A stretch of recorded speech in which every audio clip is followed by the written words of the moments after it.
Human behavior in organization. The concept of human behavior is that human behavior is the physical action of person that can be seen or observed, while organizational behavior is a collective behavior or groups within the organization.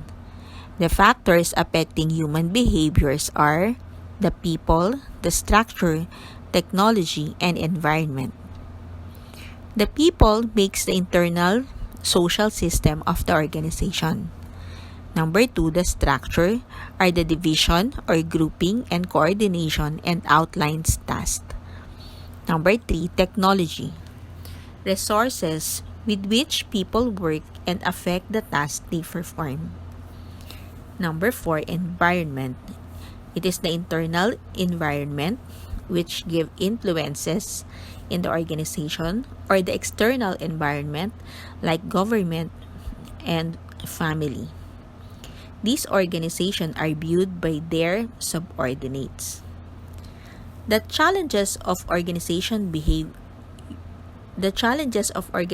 behavior are: number 1, work diversity; number 2, ethical behavior; number 3, globalization; and number 4, technology. The work diversity is having heterogeneous people in the organization. Number 2, the ethical behavior. Being fair with everybody. You should have clear rules of good and bad.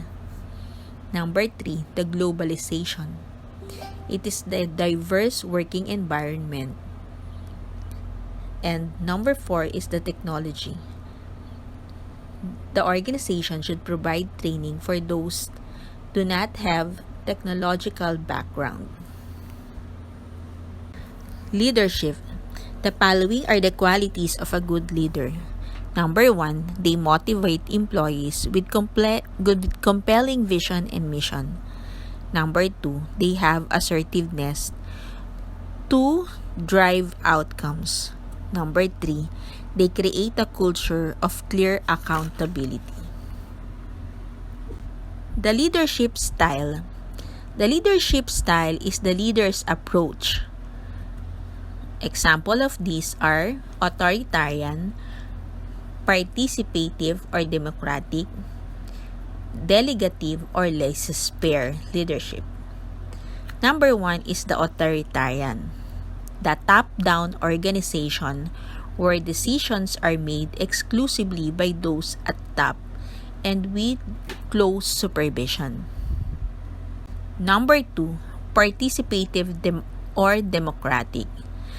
This shapes the decision-making with the employees and tries to bring as much as equality to the workplace possible. Participative leaders make their group feel they are part of the team, which creates commitment within the group. Number 3 is the delegative or laissez-faire leadership. Leaders are hands-off. They offer or no guidance to the group. This is the most relaxed leadership style and gives employees complete control on the decision they will work on. This is appropriate for a group of highly skilled workers, and creative teams often value this kind of freedom. But this is not good in a group that is lack of needed skills, motivation, or adherence to deadlines, and that can lead to poor performance. How to deal conflict within the organization. First, you have to define what is conflict. Conflict is the disagreement that arises when two or more parties have a threat to their interests, needs, or concerns. Not all conflicts are ended up badly. If properly resolved, it can turn into a constructive or positive conflict. It can use into identification of action of new alternative and ideas. How to address the conflict in organization?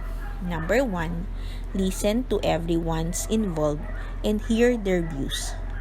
Number 2, solve the issues from its root.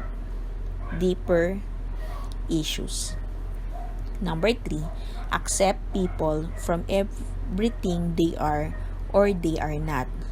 People are different, and so they will retain, interpret, and process information in different ways. It is important to know how to duties to them. It is important to know how to assign duties to them in such a way that their strengths are useful. Number 4, don't forget about regular feedback. Conflict happens when a small issue isn't addressed. To avoid this from happening, you can hold regular meetings and ask from the employees feedback about what is working well and what is not. This way, you can deal with the conflict. How to discuss the strategies on how to motivate your subordinate to increase morale in the workplace. First, discuss what is motivation. Motivation, it is the inner power that pushes you toward taking action and toward achievement. The psychological factor that determines the performance. Number 1, the self-concept. When people feel terrific about themselves. Motivating people is the most effective way of getting people's full potential. Some people are just waiting from their managers to motivate them at work. Next is the self-concept. It is the value concept of the individual. It is the command center of the individual. It is the core of personality and productivity. It is what governs individual to perform an output.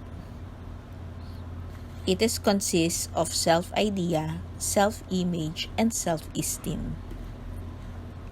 Self-idea. Self-idea is the summary of picture of what the person wanted to be in life and what made up the dreams, goals, and hopes. What is possible for him to become in the future. It is the inner, better version of himself and sometimes in the future. The self-image. It is the way people see you. It is important for the people think of who you are or how valuable you are, important and respected. They think about themselves in one positive way.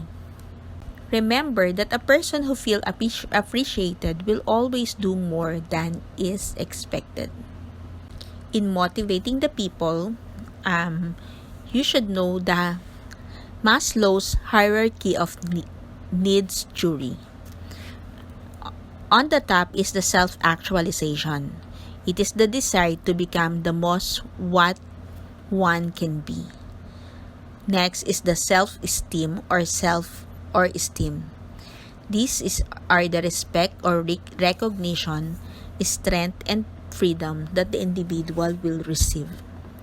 Next is the love and belongingness. These are the friendship, intimacy, family, sense of connection. Next is the safety needs.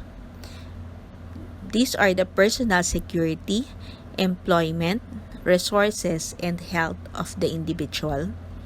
And on the bottom is the physiological needs.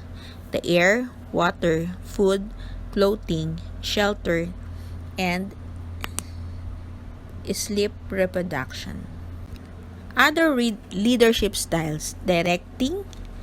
It is associated with autocratic leadership. Coaching defines roles and tasks. Supporting. Leaders will participate in an idea creation and decisions.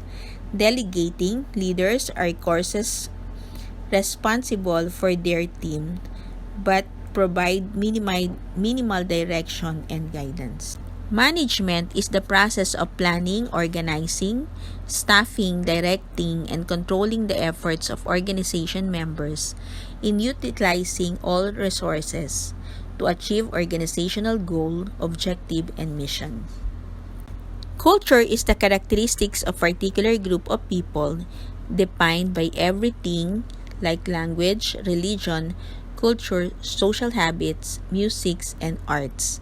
It can be defined as the group of norms, values, beliefs, and assumption practical in an organization.